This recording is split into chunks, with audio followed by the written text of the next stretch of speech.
Welcome to another episode of the Wisco Fanatic Show, where we cover the Packers, Bucks, Brewers, and Badgers basketball and football teams from an optimistic and realistic perspective. Welcome back to another Wisco Fanatics Wednesday. Today we have a handful of Bucks games. There are 7 games left for us to cover. Today we're covering 4 of them, meaning next week we're only going to have 3 Bucks games to discuss before the end of the regular season. And then we get to get hot and heavy into the offseason, which, you know, depending on your outlook on it, there's plenty of opportunity, I think. Jake and I are actually excited to start getting to the offseason and start discussing some of the things that we think the Bucks should do. But we're not going to look past these last couple games, even though we are probably going to abbreviate some of them, just to make sure that we're covering the stuff that matters. Because, I mean, the stuff that needs to be fixed. And the stuff that they're struggling with, it's not going to change over the last little 5.5% of the season here. So we want to focus on the stuff that matters. So, Jake, let's start with Bucks and Rockets. The Bucks made the Houston Rockets sweat a little bit in their own building. But what did you take away from Bucks and Rockets? Yeah, before we get started, I mean, hey, we're still taking notes of everything that we're hearing, just so everybody knows. We will have big discussions in the offseason. Okay, there's lots of things that, like we're looking at possibly planning a series. Yeah, seriously. So the Rockets are just the weirdest team in the league this year to me. The 47-29 after this win versus Milwaukee, but they just don't feel like a dominant team that's almost 20 games over 500 to me. They have the star power. I actually think that he's a good coach, even though he's a dick.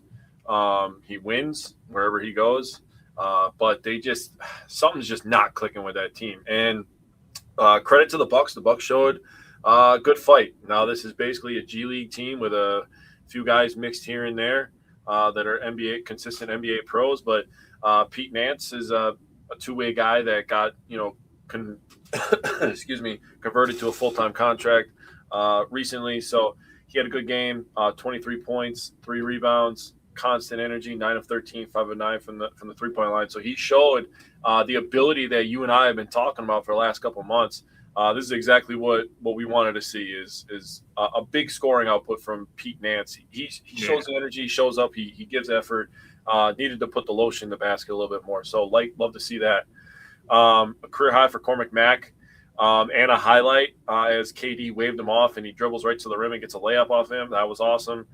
Career high 25 points for him, 4 of 7 from 3. He's not afraid to shoot it. I will say that. That's a great quality to have in today's NBA. You're going to get open shots. You're going to get shots where people are closing out. You cannot be afraid to let that thing fly. So I've been pleasantly surprised with him. The Bucks 17 of 40 from behind the 3-point line, so they had a good night from there. Talk about the man of the hour, Gorgie Jang, or Ousmane Jang, sorry. Ousmane Jang, wrong Jang. Yeah, sorry.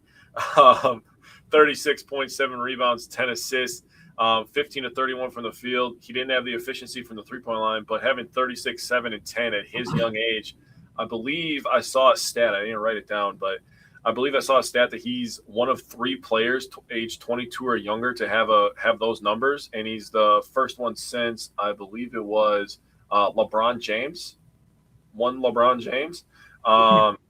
So that's a pretty good company to be in. If you're LeBron is the new age like Wilt Chamberlain. Like when we were growing up and we were younger, we were like, man, if you're in a stat next to Wilt Chamberlain, you're doing something right. Or if you're in a discussion with Michael Jordan, you're doing it right.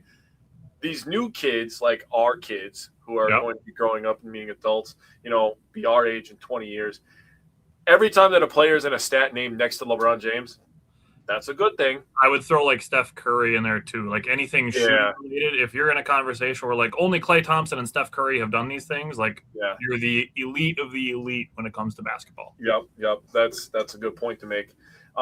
So the Bucks were down 112-100 with a little over 3 and some change left. They rattled off 8 straight points to pull close. Like you said, make the Rockets sweat. To pull within 4. 2 free throws by Jang. So Jang went to the free throw line, made a couple clutch free throws. Sengun made 2 free throws to push the lead back to 6 with 1:06 remaining. And then after that, they traded baskets. Jericho Sims made 1 of 2 from the line. And then a couple mishaps at the end there that they couldn't just get over the top. But that's a learning experience for this young team here. They fought hard. So I was proud of them in this game for all the young guys coming together and pushing a 47-win team to the brink like that on the road it's impressive to me. We were missing a bunch of our key players going into next year as well. Yeah, can keep that same thought process when we get to some of these later games, some of the things that I want to say. Starting with Pete Nance, I'm looking at how he can grow as a player. One thing I'll say is he's got to keep his feet on closeouts. The jumping at a guy who's got his dribble available to him at the 3-point line, you got to close out with feet, and if he's going to shoot it, he's going to shoot it. Jumping up in the air and letting a guy go right by you just leaves the rest of your defense playing 5-on-4, and the Celtics are a team, when we get to that game, that are going to take massive advantage of that. Yeah. He did play good help defense in the paint, so that's good. And offensively, like you said, for him to have 23 points is fantastic. He knocked down his threes and he finished in the paint. If he can show that versatility and that multi-level scoring ability, I don't care about mid-range. If he can make threes and make shots in the paint, like that's literally all the Bucks need to play alongside Giannis. Like we know that Bobby Portis has his mid-range ability, but he's also got a little bit of a black hole mentality when he catches the ball in the mid-range. Once it comes to Bobby Portis in the mid-range, it's not coming out. So Pete Nance, I feel like, is a guy who, if he catches the ball in the mid-range, he's going to keep it moving. And if he catches in the paint, he's going to make a good post move. And if he catches on the 3-point line, if he's open, he's letting it fly. And I feel confident that he can make some threes. You mentioned Ousmane Dieng. For him to do a good job of, I think he got a lot of work in this game and just this week specifically, driving and then bumping guys in the lane to get open looks. And I feel like if I could have Ousmane Dieng study somebody's tape over the summer, I would want him to watch like Chris Middleton tape. To show like, here you go, here's how you get to your spot. You have size, you use it, you get to your spot, you give a bump, you get yourself open, and you get a bucket.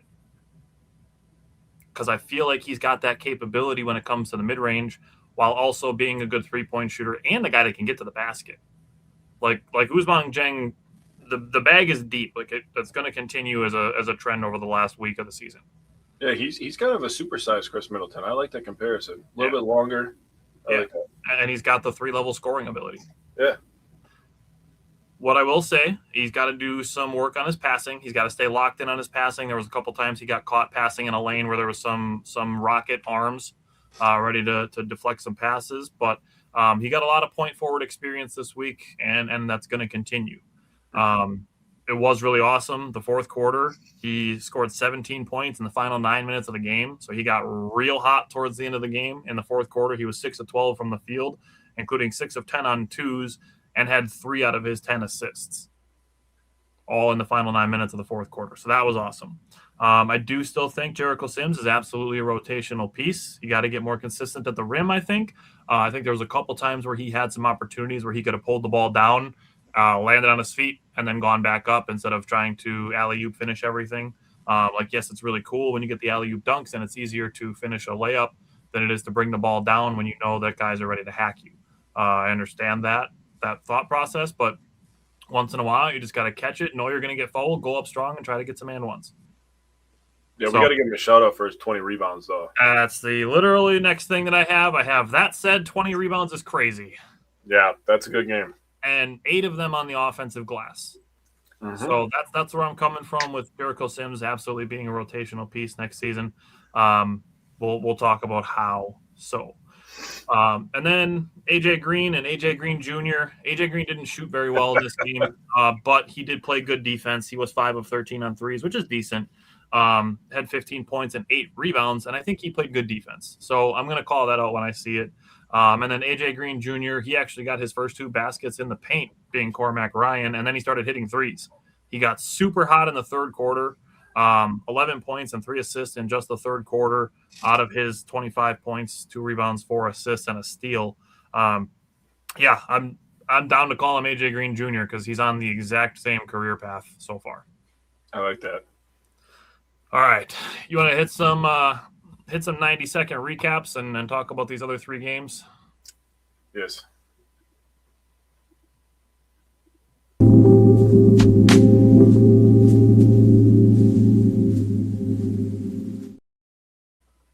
So we're gonna start with Bucks and Celtics. And Jake, let's do it. Let's just get the Band-Aid off and let's just start ripping these.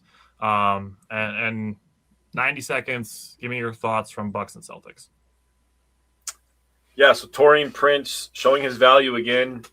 Clearly a guy that was more missed than Bucks fans really considered. 18 points on 8 shot attempts, made 7 of them, 4 or 5 from 3. So he showed great efficiency. Kyle Kuzma, I really like his role on this team with a coaching staff that would know how to utilize his length and play style correctly. I think that he could be a good rotational piece, the same way that we both feel about Jericho Sims.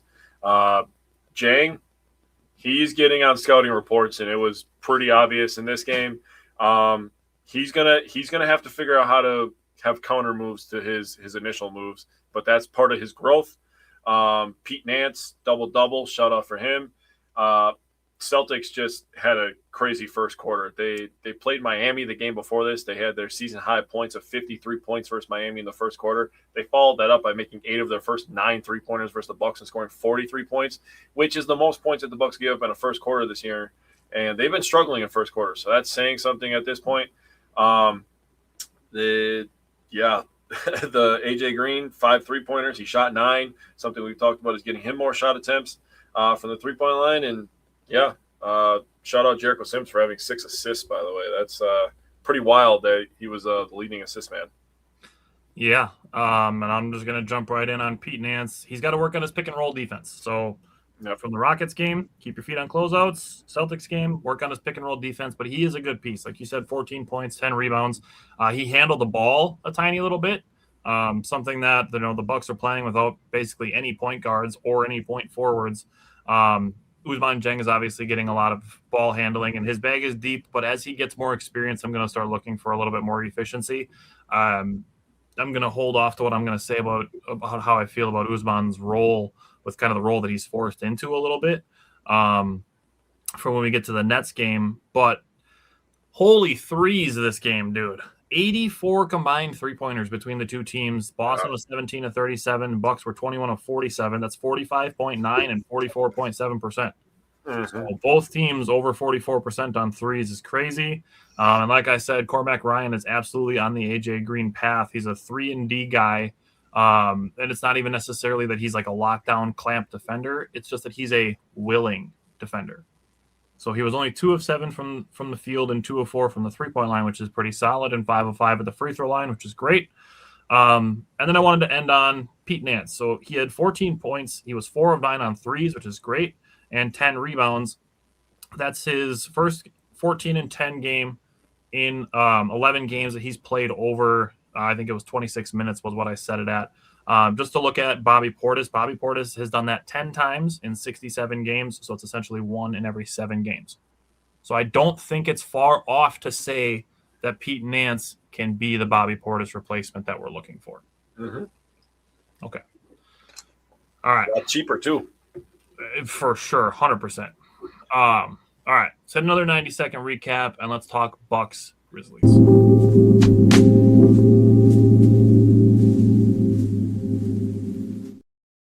Okay, Bucks Grizzlies. The Bucks did get a win. So, Jake, what did you take away from Bucks and Grizzlies? Yeah, first thing that I wrote down is winning is not exactly what we're looking to do. Not that I'm a fan of tanking, but if you're at this point in the season, you're just going to want a better draft position anyways. There's under 10 games left at this point. So at that point, you're looking at draft boards and you're just like, yeah, you might as well just lose these games. We'll try to repair the Giannis relationship in the offseason, and then we'll go from there. That's the mindset going into every Bucks game for the rest of the year. Now, shout out to Gorgie Jang. God damn it, Ousmane Dieng. I keep freaking saying the wrong name. Willie Peralta over here. Wow, man. You got a new one. I got to start writing his entire name now because that's what I had to do with Freddie's. I had to start writing his entire name. But anyways, Ousmane Dieng, 17 and 9 and 6. The Bucks shared the ball really well, 30 assists. They also turned the ball over very well, like 20 turnovers. They shot the ball pretty efficiently. And I do want to give a shout-out, a pretty cool moment from Alex to Thanasis on the lob. That is a cool moment, even though people are going to have some salty feelings about it, blah, blah, blah, this, blah, blah, blah, that. If you had an opportunity to play an NBA game, a professional basketball game, a baseball game, or a football game with your blood relative, I guarantee you'd be jacked up about it. I don't care what record it is or what city or what team or whatever. This was the battle of cities that LeBron apparently hates. It is what it is. But I just thought that was a pretty cool moment. Good pass from Alex. Good finish from Thanasis. Also, again, shout out to Taurean Prince. 5 of 5 from the three-point line. That guy, man, is he underrated or what? I disrespected him badly last year. Dude, I said it last year. Like, he could be like a really under-the-radar signing. Yeah. For me, looking at the Grizzlies game, I want to give credit to Ryan Rollins because I've been pretty critical of him shooting step-backs this season, especially when it comes to doing it against taller defenders. What I will say when it comes to the Grizzlies game is he was doing it much more fluidly. Yeah. So I wanted to give him credit for that, just for him being able to play in rhythm when shooting those step backs. That to me is a much better shot than some of the ones that he was taking the last couple weeks where he's, just shooting and stepping back just to be able to get a shot over a 7-footer. Those are the shots that I don't like. If you're playing in rhythm, playing fluid, you're getting good footwork, completely different story. So for him to be 10 of 16 from the field and 4 of 7 from the three-point line, to finish with 24 points, 4 rebounds, 3 assists, only 2 turnovers is pretty solid in my mind. Pete Nance, he got a poster dunk, and he played pretty good on-ball defense. Those are what I have in my notes for Pete Nance. Kyle Kuzma and Ousmane Dieng tied for the team lead with 6 assists each. Kyle Kuzma was balling a little bit in the first half. He was making some really good passes. A couple of them got tipped, but I liked what I saw from him. Taurean Prince, he shot amazing after having a flagrant foul called on him, after having a completely missed foul call where he gets slapped on the arm, then he gets a flagrant foul call. I just want to say this. I should have let the timer run up before I said this, but the fact that Taurean Prince got called for a flagrant foul in this game and Russell Westbrook didn't for grabbing Giannis by the shoulders really just highlights the way that this bullshit season went when it comes to how the Bucks were officiated. Yeah, it puts a real nice bullshit bow on there. I agree with you. So that was trash. Like, I'm fine with Taurean Prince getting called for the flagrant that he got called for. But again, if you're grabbing somebody around the shoulders, there's nothing basketball about that. Don't give me that shit. Yeah. Last couple things. With Taurean Prince, he was 7 of 8 from the field, 5 of 5 from the three-point line, like you said, 19 points, 3 rebounds, 3 assists. That's insane efficiency. And then I wanted to end Miles Turner, 19 and 11. Good to see him have a good game towards the end of the season. And then Cormac Ryan, he didn't shoot great Friday against the Celtics, but he bounced back very well on Sunday. He was nearly perfect. 7 of 8 from the field, 3 of 4 from 3, 4 of 4 from the free throw line, 21 points, 4 rebounds, 3 assists, and 5 steals. Like I mentioned with Ousmane Dieng needing to be better locking in on passing in that Rockets game, Cormac Ryan was doing that to the Grizzlies, just playing in the passing lanes and tipping passes and turning them into steals. So that was good to see. All right. One more 90-second recap for Bucks and Nets.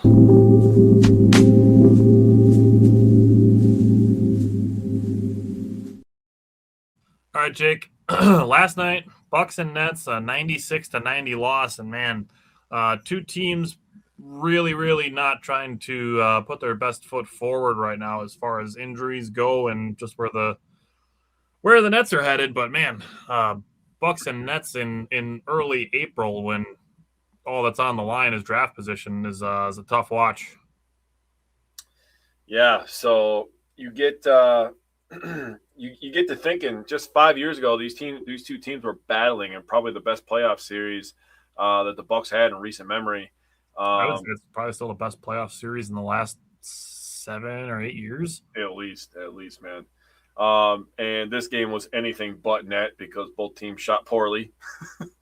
This was a rough watch. Prince was pretty good, double-double for him. Dieng, he has some things to figure out. He's still young. He's up, down. That's to be expected with young guys. I'm going to pause your timer right here just because I want to interject, because I want to talk about Ousmane Dieng, because I have some very specific things that I want to say. Yeah. So seeing him with 7 turnovers is absolutely a bummer. Yep. But I said this with Ryan Rollins like a little bit earlier in 2026 when we were getting into like the February timeline after Kevin Porter Jr. got hurt. And obviously Cole Anthony was no longer on the team, that Ryan Rollins was forced into a lion's share of ball handling. Ryan Rollins is now also missing a good amount of games. And Ousmane Dieng is now pretty much by default starting at point guard for the Bucks. Yeah. So he is kind of been forced into starting at point guard just by injury necessity. So I'm not going to put a ton of stock into him having 7 turnovers because he's being forced into a role that he is, 1, not prepared for, B, not experienced in. Yeah, it gives me a little bit of Giannis vibes with Jay Kidd and Giannis forcing him to play point guard. Just a guy who, he has that feel of a playmaker. He just doesn't have the ability yet to read defenses, the big physical players. Now, the Nets are really putting out a G League team as well, but E.J. Liddell had a really good game for the Nets last night, 21 points, 4 rebounds, and assists. He didn't turn the ball over. He was just on the floor to shoot and score, and he did that very well. He did bank in 2 threes, which was ridiculous, but that's neither here nor there. Yeah, it is what it is, man. It's the NBA, man. Everybody's going to be shooting, and some people are going to be making more than others. Shout out to AJ Green getting 12 shots. He was hunting last night. Cormac Ryan, he only got 6 shots off, but he did a nice job. I thought he played in the flow of the offense. I don't think he was forcing anything, so that's something that I've enjoyed watching him as well. Andre Jackson Jr., man. So I know we're going to talk coaches in the offseason, but, man, I was talking about the Bucks need to go maybe get Hurley, and maybe he could fix Andre Jackson Jr. because he had him in college. And the Bucks could honestly use a guy with discipline like Hurley. That's just my personal opinion. But, yeah, that's 90 points in an NBA game is just – it is what it is, man. We've seen it in 3 quarters. Yeah. Dude, we've seen the Bucks when they were at their peak score in the 70s in first halves, dude. Yeah. Like, yep, 90 total. Rough. Yeah. For me, looking at the beginning of this game, Jericho Sims actually got off to a really nice start. I think he's actually really grown throughout the year as a passer, and I would throw Pete Nance into that mix as well. Yep. And I think there's something to be said for the fact that when we've talked about these guys this season, we talk about how they keep the ball moving and how they keep themselves moving when they don't have the ball.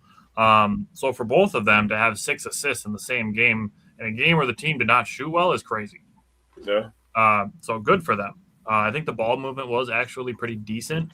It just really comes down to, like you said, the shot making was just not there. I mean, the Bucks made 15 threes, and 13 out of those 15 came from AJ Green, Taurean Prince, and Cormac Ryan. That's a pretty rough spot to be. And I do think Taurean Prince is part of this team next year. I think he's got enough value, even just as a spot-up shooter. And, I mean, he's made some pretty good step backs and stuff like that. He can shoot with very little space, and he's still a good defender. So I'm very, very, very open to keeping Taurean Prince on this team. Like you said, he had a double-double. He had 16 points, 11 rebounds, 4 assists, and 3 turnovers. That's pretty decent. And then, like I said, Ousmane Dieng having 7 turnovers. I'm not going to put a ton of stock into it just by looking at the box score and seeing 7 turnovers when you consider the role that he's been kind of forced into. Okay. Yeah. Okay.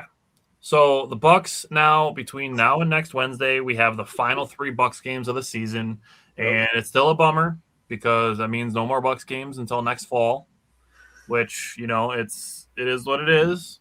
But stay tuned with Jake and I after these 3 games. The Bucks play at the Pistons tonight, then they play versus the Nets, and then they play at the 76ers, and then we're looking at offseason and draft and coaching and transactions and all that. If there's stuff that you're interested in seeing from Jake and I as we plan our off-season, call it our Fixing the Bucks series, maybe that's what we'll call it. We still got to workshop it a little bit between the 2 of us, but if there's stuff you want to see us kind of cover, let us know. Throw some comments on there, send us a message to the page, whatever you want to do. Let us know if there's stuff you want to see us cover. But like I said, we're probably going to be covering stuff like coaching, transactions, and the draft for certain, as well as schematic changes and stuff like that. So stick around with us as May and June go on and we get into when the new league year is going to start churning. And we'll be back next Wednesday with some more Bucks games. All right. Anything else you want to say on the Bucks? No, it is a bummer how the season went, man. It is what it is. I'm not gonna get into too much semantics right now, but Yeah. we're gonna have some good discussions. Yeah, I agree. Okay, so let's flip it over. We'll switch to the Brewers, and we'll start talking some Milwaukee Brewers.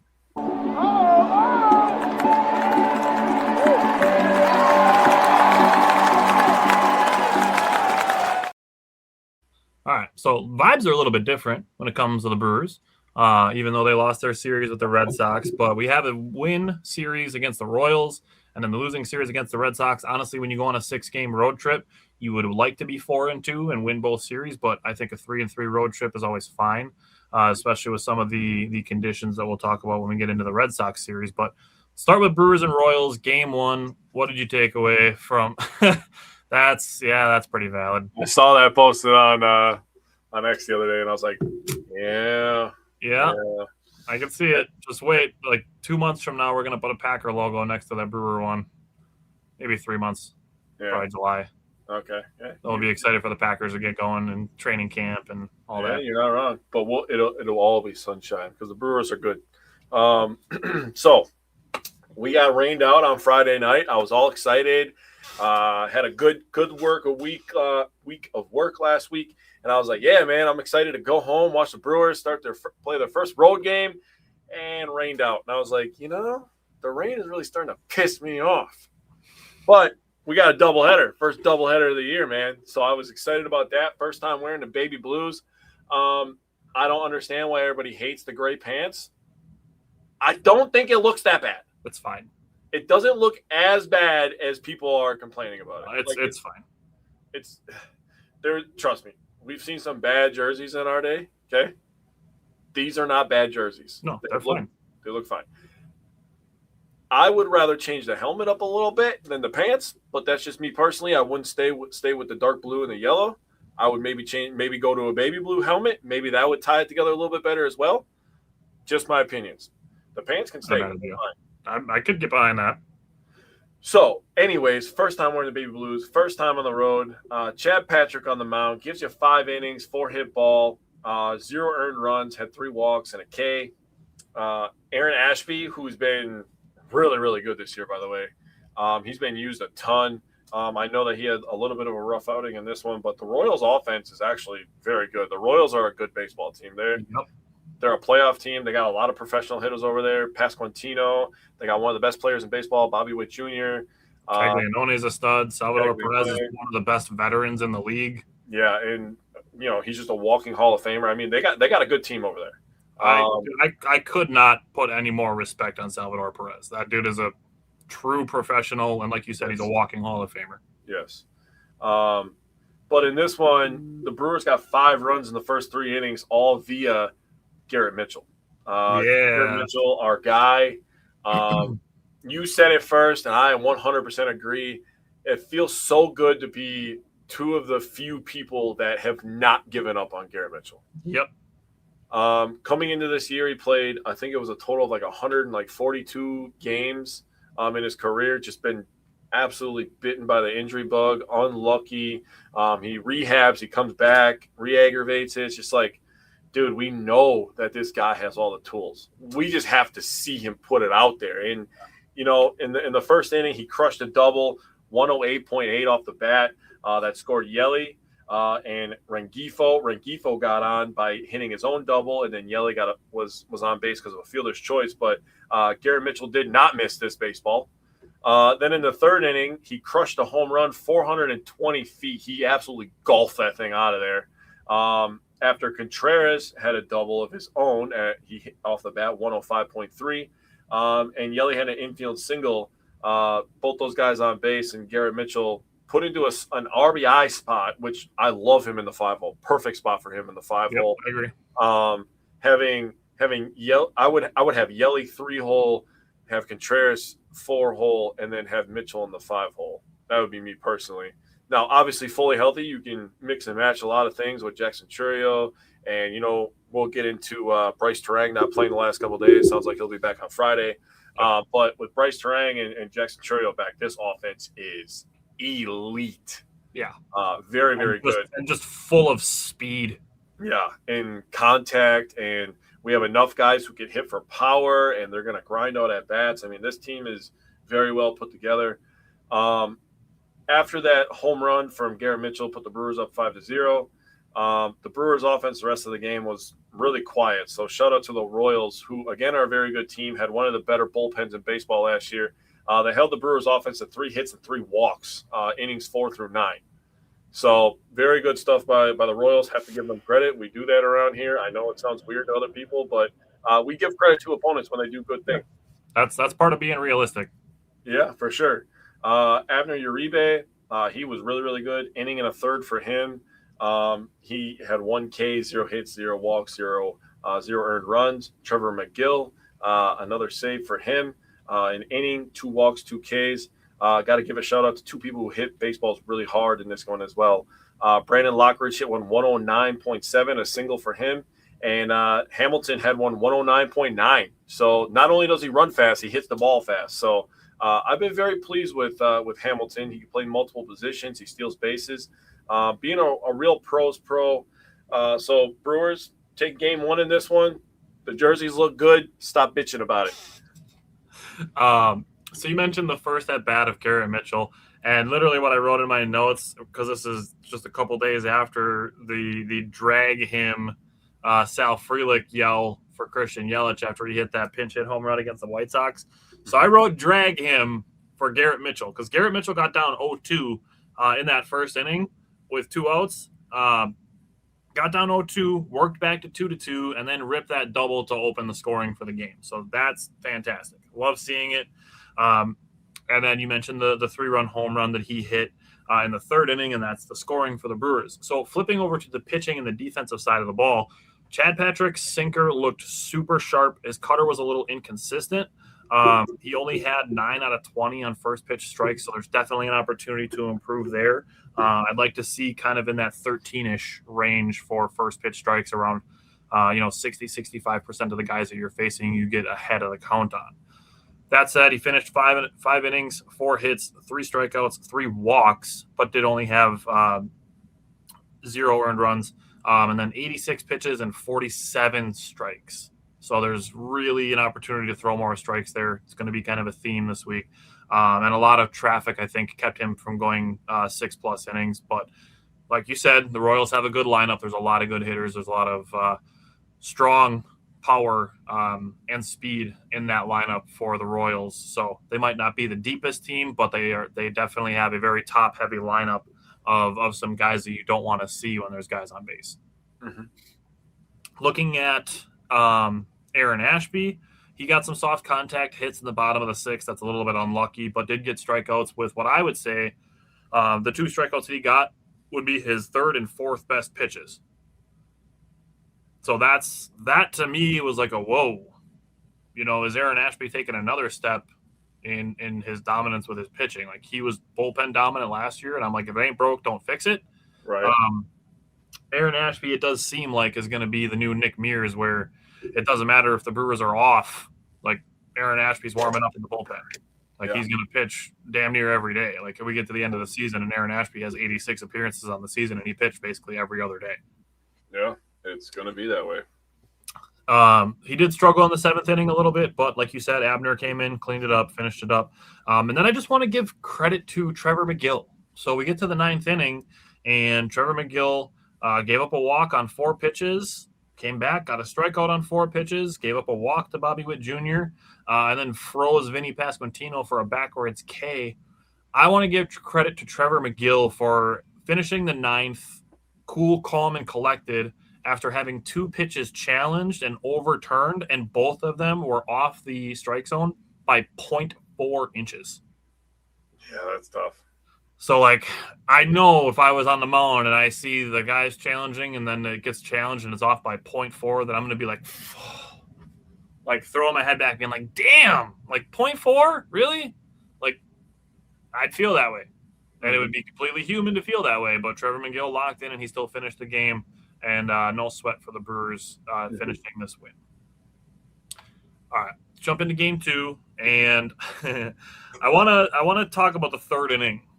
So the Brewers lost this game, but the 3rd inning was interesting. So David Hamilton gets a single. Bryce Durang gets a 2-out triple. Isaac Collins actually tried to make a diving play in left field. And then Garrett Mitchell hit another double that made this game 2-2 at the time. But at the top of the third inning, what I want to call out is David Hamilton, Blake Perkins, and then Joey Ortiz, Bryce Durang, Christian Yelich. These guys had a 38-pitch inning against the Royals starting pitcher. The Brewers hit 14 foul balls in the third inning. Fuck. David Hamilton and Blake Perkins each fouled off 5 pitches on their own. Jesus. So, dude, like I just said with Trevor McGill, like potentially being on tilt after 2 pitches being overturned by 0.4 inches.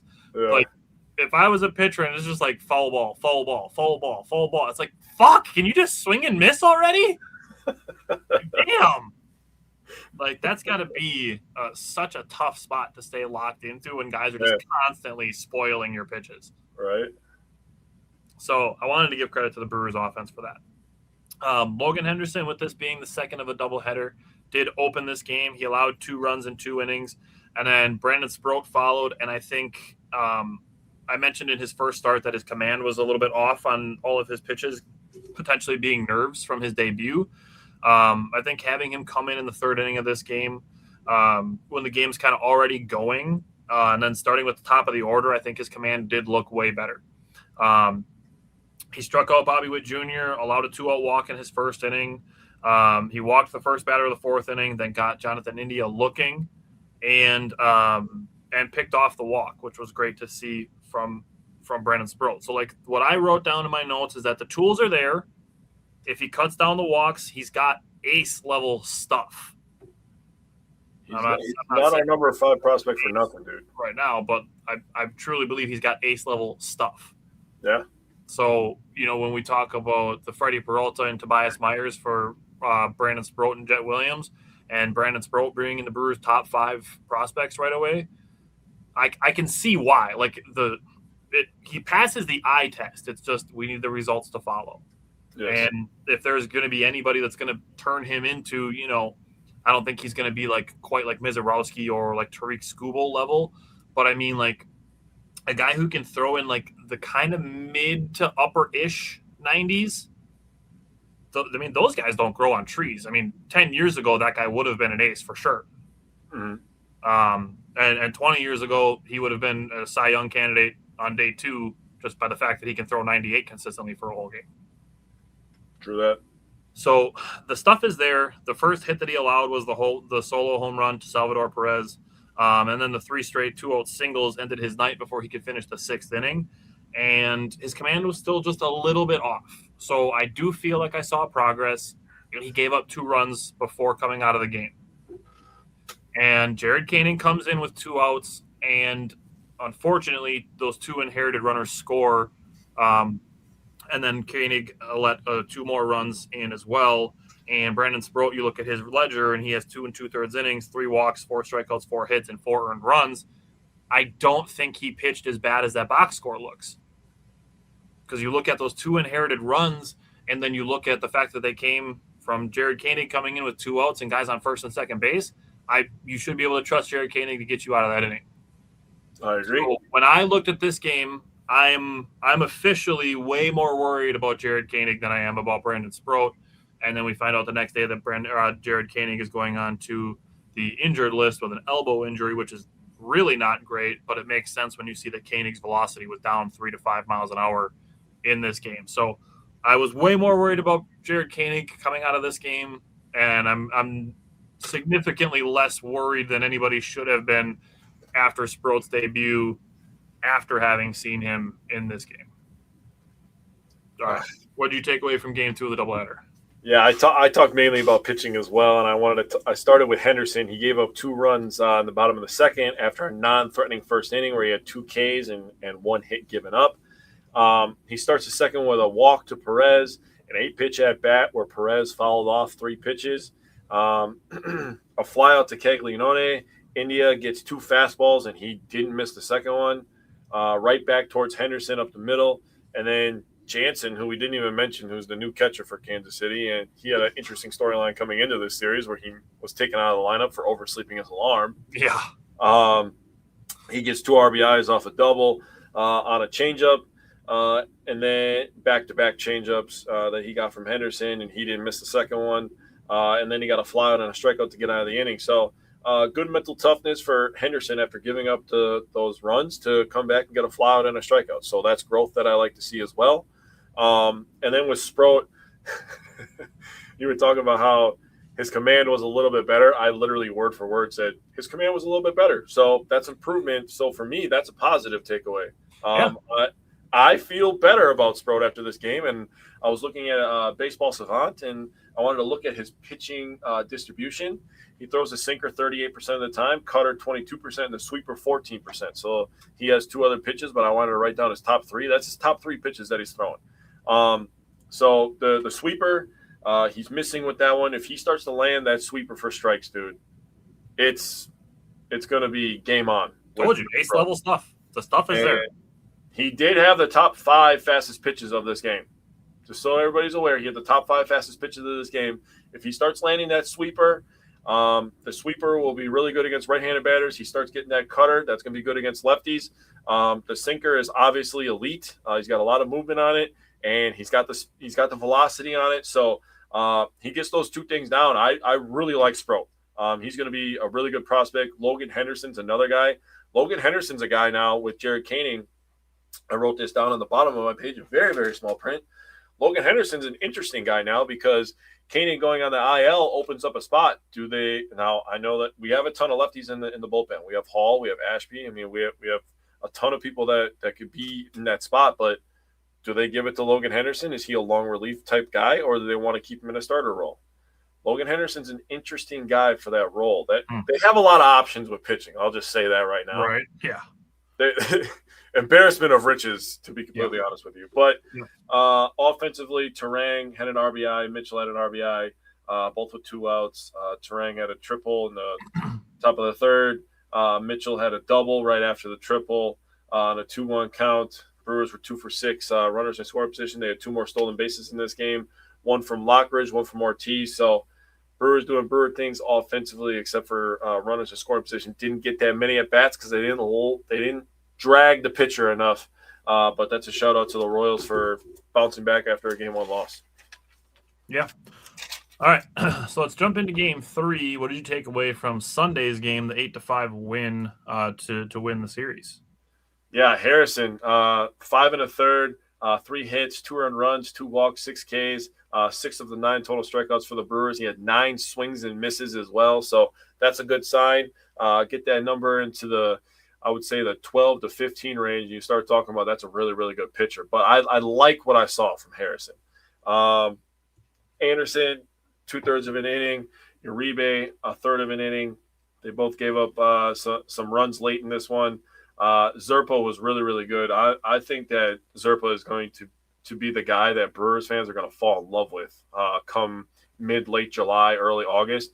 He's going to be the guy that everybody talks about, outside of, the Rebes and the McGills, the people that we know. I think Zerpa is still, to the casual fan, people aren't going to know him as much because they don't pay attention to transactions and stuff like, some diehards do. So Zerpa is going to get very popular in Milwaukee in the summertime. So just telling you right now on April 8th. Okay, so be prepared for that when people find out who Zerpa is. 6 players with RBIs for the Milwaukee Brewers, and 10 players reach base. Just so you know, on a regular day, only 9 people bat, and 10 people reach base for the Brewers. So that's incredible stuff. The only person that got an official at bat was Joey Ortiz. The only one that didn't get on base. Hey, it's going to happen. You're not going to get on base every day. Yep. Not everybody can be fucking Barry Bonds, dude. Or Tony Gwynn. Right? Brewers got off to a hot start, scoring 3 in the first inning. Contreras had a walk followed by a Yelly triple. And then El Gary, numero tres on the year, just crushes one 414 feet to left field. I was watching the game with my father-in-law, and every time that Gary Sanchez comes up, he's just like, that's a big motherfucker. And I'm like, he hits the ball far. When he gets a hold of it, it usually doesn't come back. And he's like, well, I can't imagine he runs very fast, hits the ball, goes over the fence. And I'm like, you don't have to run fast when you hit it like that. You get to walk as slow as you want, pretty much. And he did a little bit of toe tap before he touched the base in this one. So I had to tell that story because it was so funny. Casey got 2 back in the third off their own homer. The Brewers answer in the top of the fourth. That's what good teams do. We talk about answering runs with runs in basketball. We talk about it in football, controlling the ball, controlling the time of possession. In baseball, when you're able to answer runs with your own runs in top or bottom halves of your inning, that's what good baseball teams do. Thanks to Lockridge and Perkins. Contreras with insurance in the 6th with a 2-run single. KC closed the gap in the 7th inning. The Brewers tacked on a couple more runs in the 9th to secure the win and the series. They did have more runners in scoring position opportunities in this one. 12 at-bats with runners in scoring position, got 4 hits in those at-bats. So, this was a much more brewery game for the Milwaukee Brewers, and they come away with 2 out of 3 in their first road series of the year. Yeah, so that second game, the Brewers were actually tied in that game 2-2, and the Royals scored 6 2-0 runs. The Brewers then gave them a taste of their own medicine a little bit, which is a taste of the Brewers' medicine. So they did what they do to a team that did what the Brewers do against the Brewers. So if you followed all that, the Brewers in the first inning gave Kansas City 3 runs with 2 outs, and then it added another one in the 4th inning. So just more 2-out production at the end of the 8th. I mean, the 7 with 2 runs, 5 without a home run, and then 2 with 2 outs and no runners on. That's the varied ways that the Brewers are scoring runs is it's what wins you 90 games plus every single season consistently, is when you can score multiple ways, when you can win multiple ways, when 4 or 5 runs basically becomes your magic number that you can like turn it over to your pitching staff and be like, hey, thanks for the dub, guys. That's what makes the team really good. Obviously, that depth helps. So, like Jake said, 10 guys getting on base when you start a lineup with 9. I mean, that's obviously that shows depth. And I think the Luises both did some things that helped. Luis Rengifo had a hustle double after noticing that the left fielder double clutched a ball. That's just staying locked in. I mean, I get that it's really early and it's easy to be locked in early in the season. And Jake's going to say dog days of summer 74 times between the months of June and August. It's one of my favorite sayings of the year. So brace yourselves for that about 2 months from now when Jake starts saying dog days every other game that we talk about. Hey, I'm going to bring up another one of my favorite words that was brought up today by Jeff Levering. So you just wait for that. Oh, I'm throwing that back in the rotation, dude. All right. Right back in the rotation. All right, I'm with it. And then I wanted to give Luis Matos some credit for him to get Bobby Witt Jr. at the plate out of all people.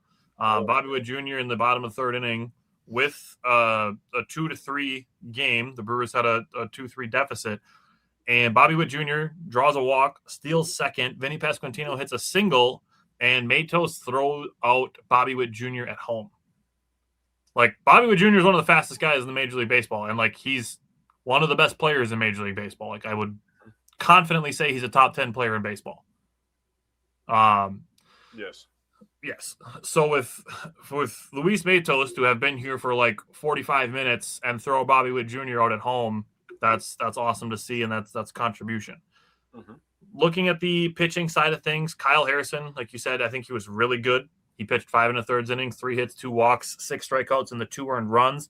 I think he did a really good job keeping his breaking stuff low in the zone, and his velocity was good. So I'm excited to see more Kyle Harrison. I really, really, really think that the Brewers trade with the Red Sox was an absolute win for the Brewers. I like the pitchers that they got, and I like David Hamilton. So I like where the Brewers are at. Yes. Zerpa did struggle getting his breaking stuff in the zone. That's not something I'm like at all worried about long term. It's just kind of one of those, like, didn't have his best stuff that day. Trevor McGill, on the other hand, I do think he did have some pretty good stuff. His fastball was really good, so that was encouraging to see. And then the Brewers, just looking at hard hit percentages, the Brewers had hard hits on 59.5% of their batted balls, and Kansas City was only 30.8%. Oh, yeah. So nearly doubling up the opponent's hard hit percentage.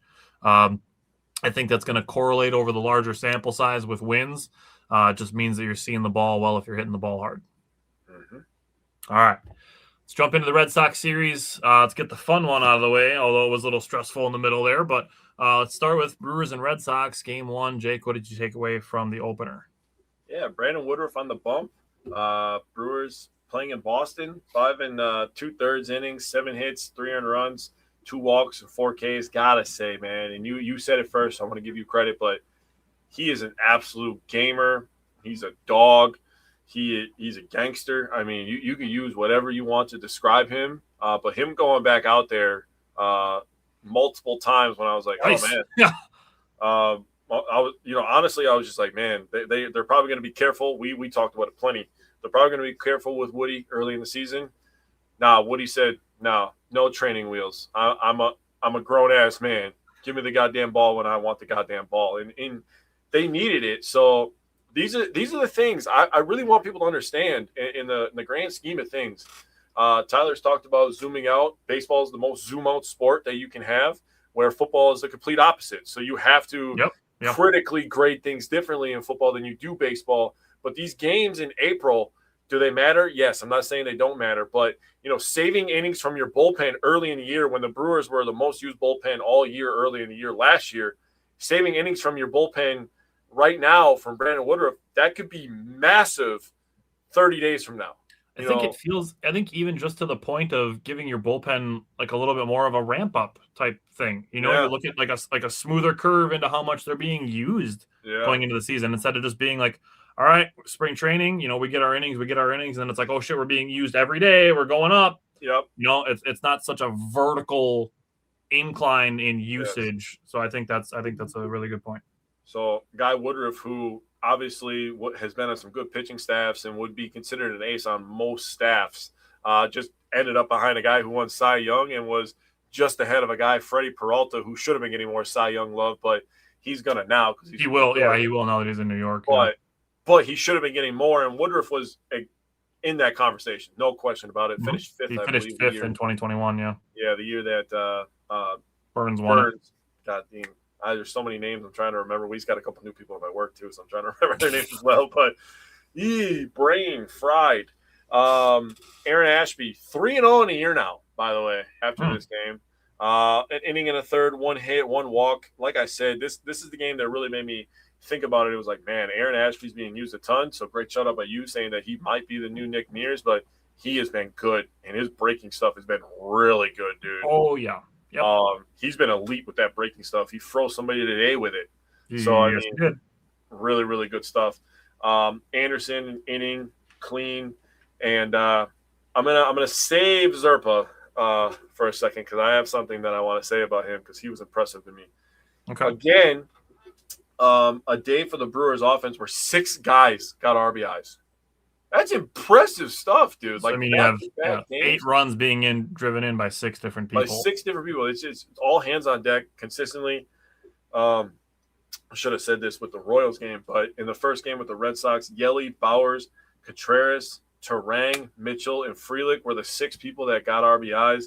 Mitchell just comes through again with a couple 2-out RBIs. Terang also had a steal, his 4th of the year. The Brewers had 18 at-bats with runners in scoring position. They were just loading the bases up consistently in this first game. Yelly ended the game. He was the best offensive player for the Brewers on this day. He had probably the play of the game, to be honest with you. He went 3 for 4 from the from the field. 3 for 4 with the bat. Scored a run, which was super impressive. Great IQ by him. To see that ball, completely ignores our third base coach and just says, yeah, I'm going in to score real quick. He's the best base runner in baseball. Yep. He had an RBI and a walk, so he's on base 4 times. He's played in 11 games. This includes today. He's played in 11 games this year. He has 6 games where he has multiple hits. Damn. The guy is back. If you forgot, by the way, he had 20. This guy coming off a 29 home run season last year, 100 RBIs. So just missed out on that 30 mark. But he did have the 100 ribbies, hit for a really good average last year. So Christian Yelich is back, dude. He's pretty much over all those injuries. He doesn't have his full power back, but if he gives me 25 to 30 every single year, I'm not going to complain too much. He's a great leader in the locker room. He had to show great leadership in this game specifically. There's something that we could talk about. I don't know if you want to ignore it. I'll let you decide. We can save it for the end. But I want to talk about Zerpa real quick. Okay. For Zerpa to throw, I think he said he threw 21 or 22 pitches in the Royals game.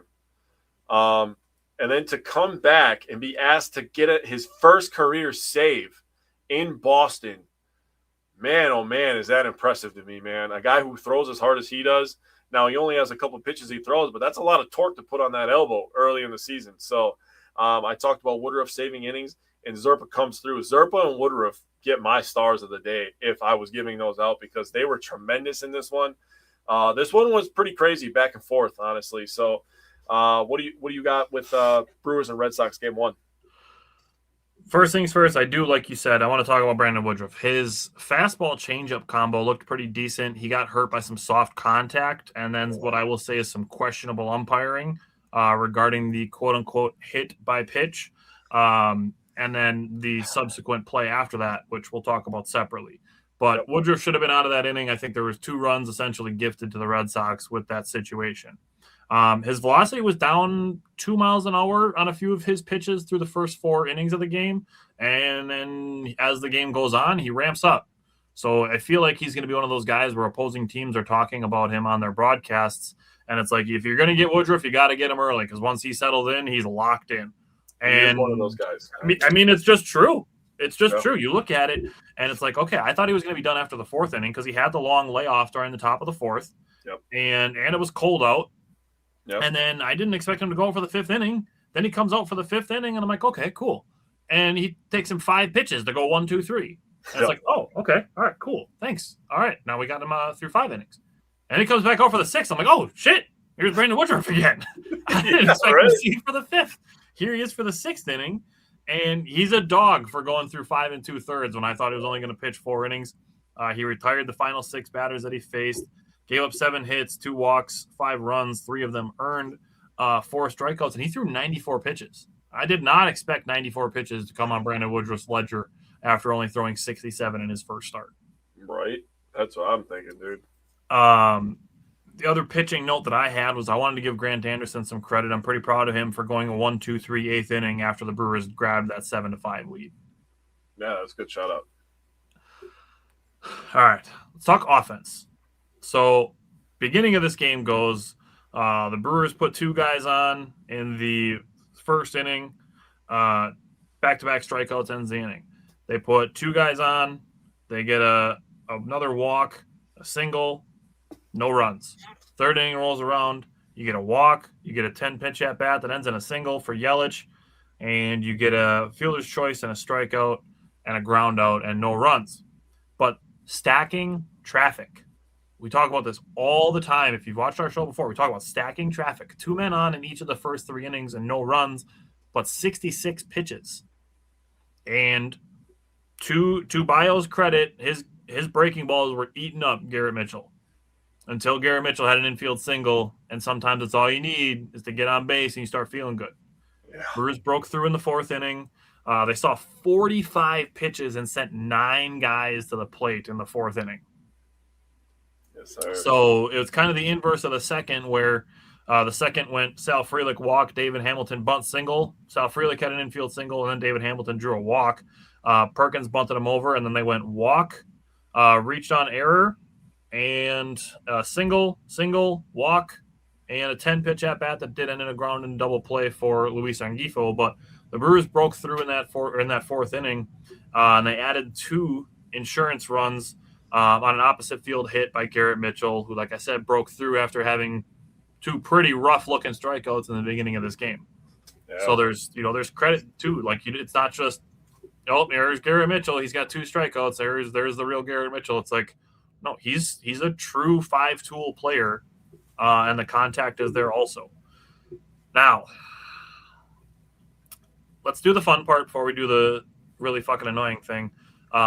So the Brewers left 11 guys on base, which is obviously not a situation you want to be in, and they didn't hit any home runs. So if I told you those 2 things and nothing else, you got to be like, shoot, the Brewers probably lost like 5-2, something like that, right? They left 11 guys on base, didn't hit a home run, and they scored 8 times. Everybody got on base though, so that's where, like, there's so much depth to this team dude, there's so much depth. Like, everybody brings something to the table. Yeah. Even if it's not one side of the ball or the other. Like, we know that Yelich probably isn't going to play many games in left field. Like, I'm going to say it's probably going to be less than 40 games that he plays in the field. Joey Ortiz probably isn't going to bat above 260 generously, but we know he's going to give you elite defense. Yep. There's a couple other guys where it's like, okay, those are, your end of the bench guys or guys that are filling in for guys that are injured, but this team is super deep. Now, let's address the annoying-ass elephant in the room, being Wilson Contreras. So, I cannot believe, and I don't think you could find, outside of, like, a ball being thrown behind somebody, a less hit by pitch than the almost touched hand pad that Wilson Contreras wears with his hands right on the inside line of the strike zone and acting like he took 98 to the ribs. I would be embarrassed if somebody in the Brewers was acting like that. Like, bro, you got a free base and the ball didn't even touch you. And even if it touched your little hand pad thing, like one of the stitches touched it, you didn't feel it. There's no pain. It's not like you got to rub your thigh a little bit because you took, a curveball to the elbow. Like, there's nothing like that. Ball didn't touch you, in my opinion. And if it did, it's the tiniest little nick. But people see 24 hit by pitches, and that's the only number they want to pay attention to. Never mind the fact that he's seen 468 plate appearances against the Brewers in his time, because he played for 7 years with the Cubs and 3 years with the Cardinals. And then to have 6 hit by pitches against Brandon Woodruff, which, yeah, is a lot. But Brandon Woodruff has 33 hit by pitches in his career. Brandon Woodruff has 9 years in the league, and he's hit 33 batters. And you think when Wilson Contreras comes up to bat that he's just like, oh, fuck that guy. Like, I need to hit him with a pitch. While there's 2 guys on base and 2 outs. Yeah.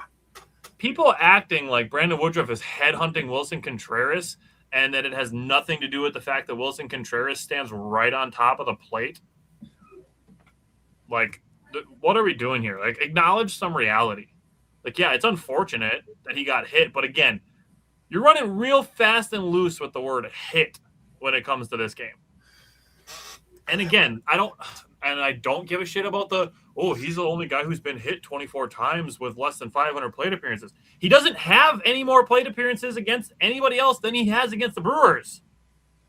But he's been hit at a higher rate against other teams. Like, against the Padres, he gets hit like 15% of his plate appearances. Against the Brewers, it's 5.1%. Against the Pirates, it was 3.6. Against the Cubs, it was 3.6. And against the Reds, it was 3.8. Think about the Cubs. 1.5% difference, but the Padres is 15%.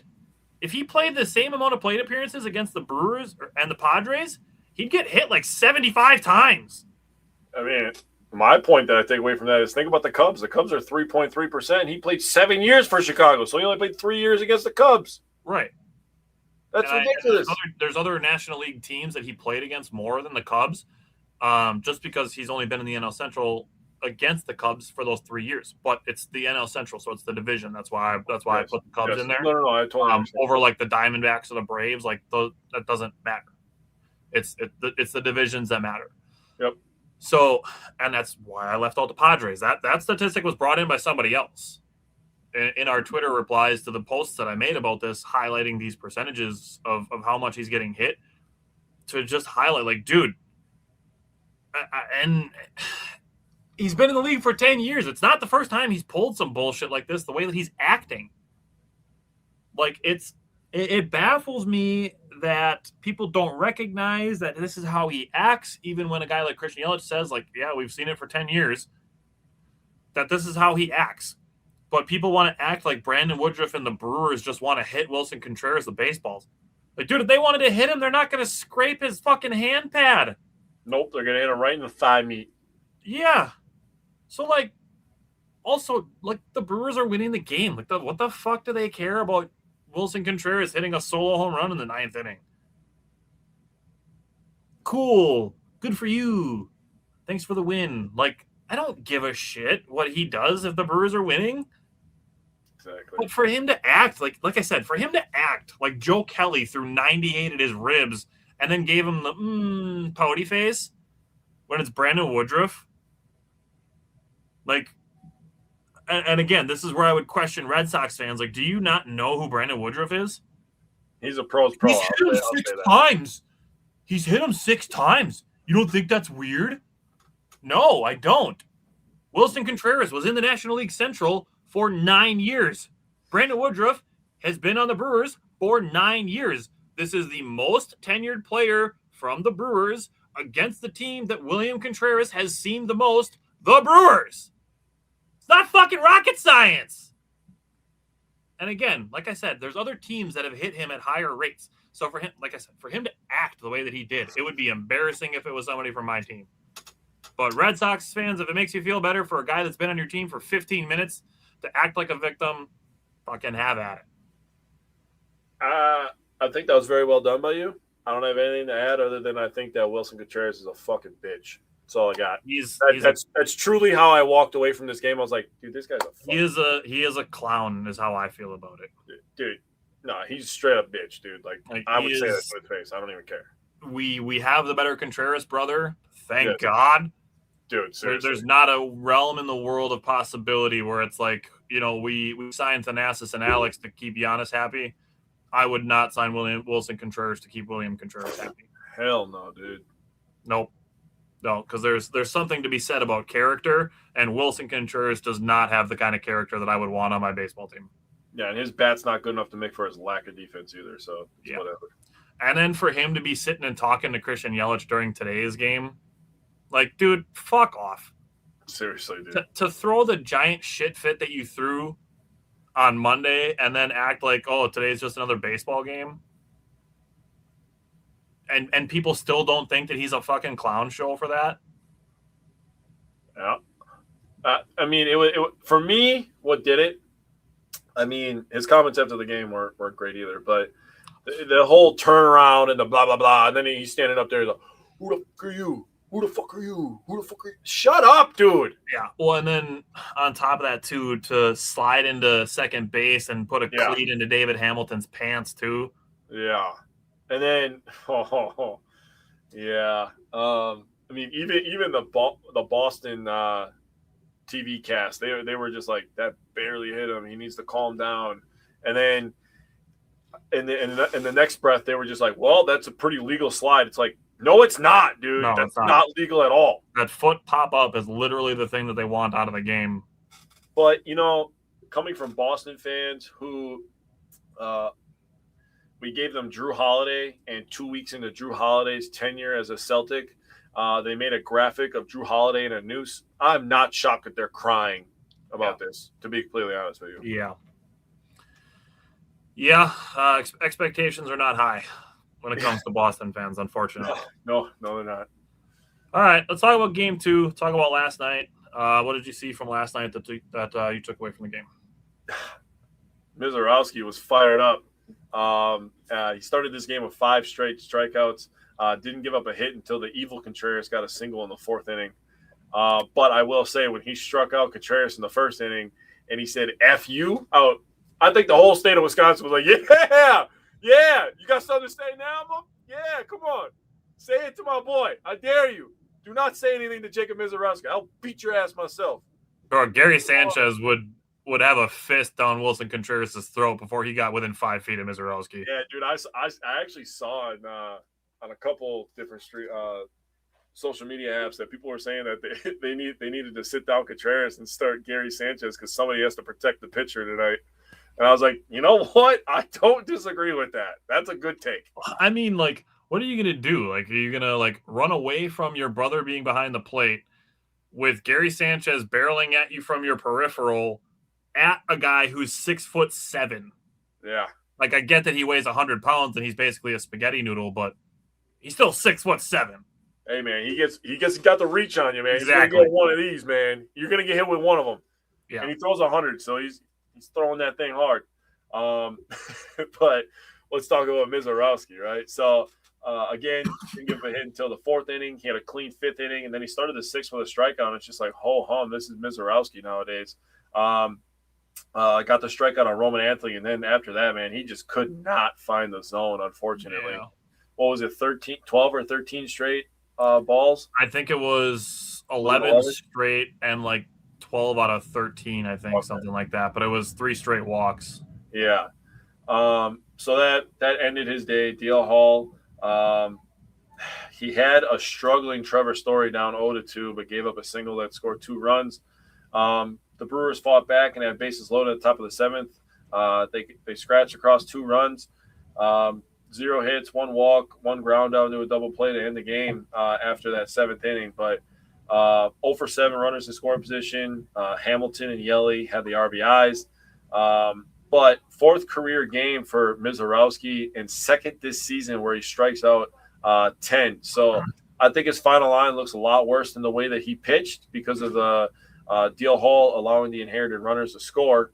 But Mizorowski, I thought, showed that he was an ace. Like, he looked like an ace the entire game except into the 6th inning when he. You want to know what I put in my notes as far as this game is concerned with Mizorowski? What's up? I just wrote that Mizorowski was absolutely dialed in. Yes. And I would argue that this is maybe the sharpest that we've seen him in the regular season through the first 5 1/3 innings. Oh, 100%. That's how I felt. I mean, he had the obviously after the first out of the bottom of the 6th, it was 11 straight balls, 3 walks, and then DL Hall came in. Mm-hmm. But he had the 5 1/3 innings, the 10 strikeouts, like you said, 4 walks, and again, 3 of them came in the 6th inning, as did the earned runs, and then 2 hits. But his fastball was zooming. He wasn't throwing 98, 99. He was throwing 101, 102. Yeah, he was amped up. Yeah. So I have 0 complaints about Mizorowski. It's just a bummer more so than it is a complaint that he had the 3 straight walks in the 6th. So was there anything else you wanted to say about last night yet? Nah, just one of those games, man. There's 162 of them. You're going to have some of these. Yeah, and honestly, I put in my notes, I'm like, this was the pitcher's deal that it looked like it was going to be on paper. I just think that Garrett Crochet was sharper longer until a bases loaded hit by pitch got the Brewers on the board with the bases loaded to 1 out. And then they pinch hit Christian Yelich, who came in and got a fielder's choice that brought in another run. I will say the other 2 things that I had written down is after the 6th inning, DL Hall pitched the 7th and part of the 8th inning. I think his sweeper looked really good. I think he actually looked pretty good after the inherited runners. So like I'm fine with keeping DL Hall as like a long reliever and still keeping him in mind as a potential starter. So I'm not by any means out on DL Hall. I actually think he looked pretty solid in this game after the 2 inherited runs scored. Yep. And the last thing that I wrote down, and this is a good way to transition just into today's game, but I put in my notes from last night that we need Jackson Chourio back. There's a reason why Blake Perkins was going to start the year in AAA, and he's off to a pretty rough start. He's had a couple hits here and there, but a ground into a double play to end the game after getting a 1-out walk in a 1-run game is a pretty tough watch. So, yeah. I hope nothing but resurgence for Blake Perkins. We're still probably going to need him for another 2 or 3 weeks here. Yep. But yeah, it's pretty clear to me why he was starting in AAA, which is what we had on our roster predictions. So there's that. And I feel similarly, not quite as strongly, but I need Andrew Vaughn back too. Jake Bauers is pretty brutal to watch at the plate sometimes. And it's not because he's never performed. Like, obviously he's got the 2 home runs this year, but I feel like every time he hits a home run, it buys him some time. That's really kind of where I feel like, because I just don't have confidence in him when he's at the plate and guys are on base. He is better defensively than Vaughn, I will say. And that's fine. And he's got the versatility, which is helpful. Yep. Like, the fact that he can play left field is helpful. So like there is that. So that's why I'm saying I don't feel as strongly about Bauers as I do about Blake Perkins. I just really wish that Jake Bauers had a little bit more contact in his bat. I agree. He'd be a good player if he had a little bit more contact. If he could hit for contact just a little bit more and he wasn't striking out on some terrible pitches when guys are on base, I would feel way better about Jake Bauers. But I feel like it's the occasional home run that keeps him around. And I get the positional versatility. That is helpful. But, man, I need Andrew Vaughn back in this lineup. Mm-hmm. So, other things with today's game, Shane Drowan made his debut, and he got his first strikeout against Caleb Durbin, the guy that he was traded for. Yeah, I will say he wasn't hitting the zone enough, but he also got 0 calls in his favor. dude, Looking at the first inning, he threw 15 pitches. Only 5 of them were called strikes. He had 10 called balls, and I think 4 out of those 10 probably could have been challenged and overturned. Yeah. He was getting insanely squeezed, and Gary Sanchez didn't use a challenge until the bottom of the 3rd inning. And by then, it was kind of a 2 2/3 innings for Shane Drowan. Through 63 pitches, only 28 were strikes. So there's something to be said for just the Brewers as a staff need to kind of get their command in check a little bit. I'm not going to freak out because it's literally April 8th. But through the first 2 weeks of the season, I need to see a little bit better command out of some of the Brewers staff. But I will say with Shane Drowan, I wasn't expecting him to go 6 innings or anything like that. I was thinking maybe 4 tops. Mm-hmm. So for him to pitch 2 2/3, it's not oh my God, we have to pull our starter already. It's nothing like that. If you watch the game or heard the broadcast, they're saying the Brewers are off tomorrow. Everybody's available except for probably DL Hall. I wasn't super worried that he had to come out a little bit earlier. Just because I didn't expect him to go more than 4 innings in this game. Mm-hmm. So there's that. Aaron Ashby, I do think, did look really sharp. His breaking stuff looked fantastic. So I'm very encouraged by what I've seen from Aaron Ashby through the first 2 weeks of the season. And then I think the Brewers' best chance to score today was the top of the 3rd inning, and the Brewers had 2nd and 3rd with 2 outs, and that's where Jake Bauers struck out, and I'm just okay, that's how this is going to go.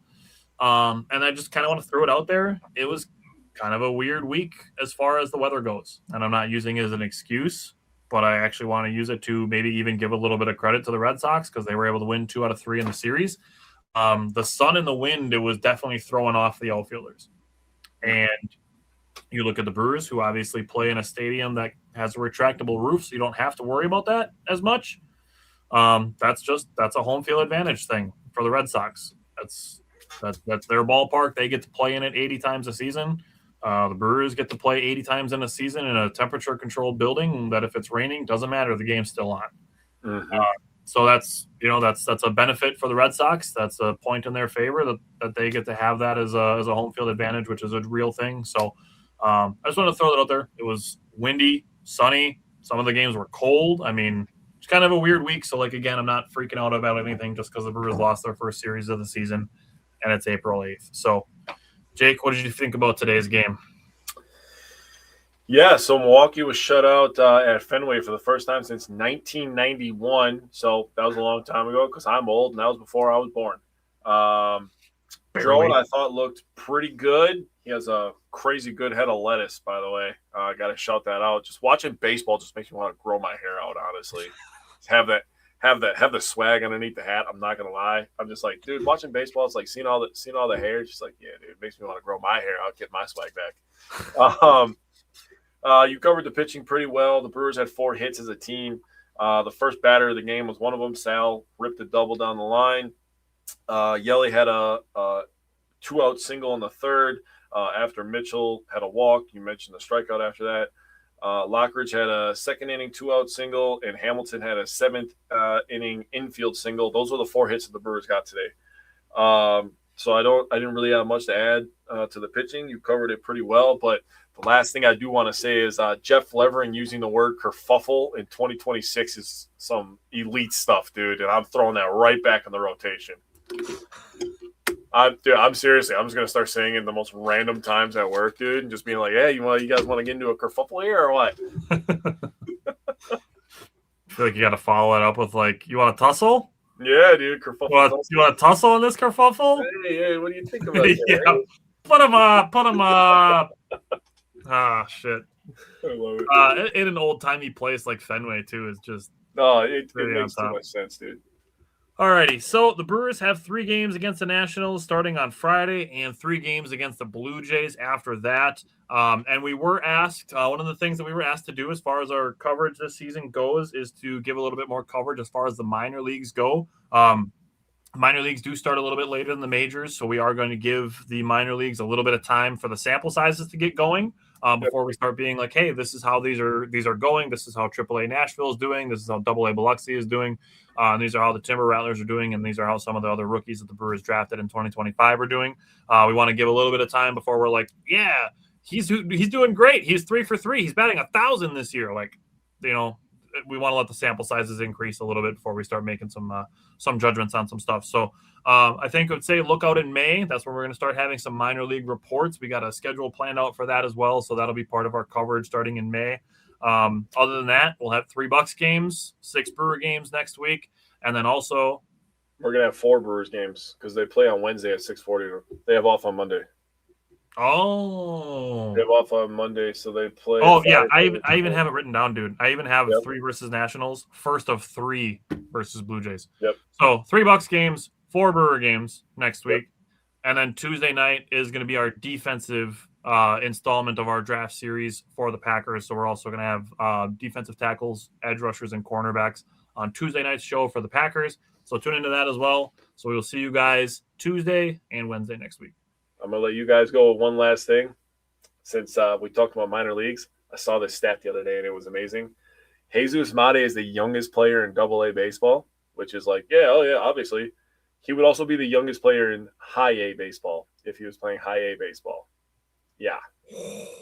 Yeah. So the Brewers are going to be all right. They're good now, and they're going to be good in 5 years. So damn. Enjoy it. That's crazy. All right. Love that. Thanks for tuning in.